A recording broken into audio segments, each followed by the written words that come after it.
This is D L N Shastri journalist. లౌకిక పౌరస్మృతి చాలా అద్భుతంగా చెప్పారు. మరి దీనికి పరిపూర్ణమైన అర్థం, దీని అర్థం దేశంలో ఎంతమందికి తెలుసు? 140 కోట్ల జనాభా అంటున్నారు. ప్రపంచంలో అతిపెద్ద ప్రజాస్వామ్య దేశం.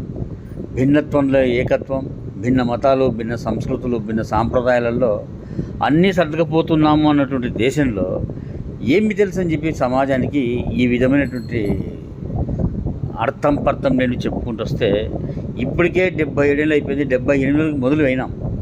ఎన్ని రోజులు ఈ పరిస్థితి? రాజ్యాంగం రాసింది ఎవరు?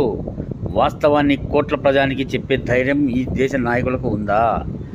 దేవుడి భూములకు దేవుడే యజమాని, సుప్రీంకోర్టును దేశంలో అమలుపరిచే ధైర్యం ఈ దేశంలో నాయకులకు ఉందా? మీరు చెప్తున్నారు, మేము వినే పరిస్థితికి వచ్చింది. అసలు దేశంలో ఎన్నడూ లేనిది ఒక కొత్త వాతావరణం మొదలైంది.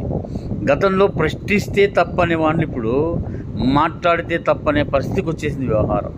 సో ఈ దేశ ప్రజలు ఏ వ్యవస్థలో ఉన్నామనేది బహిరంగంగా దేశ ప్రజానికానికి తెలియజేయండి.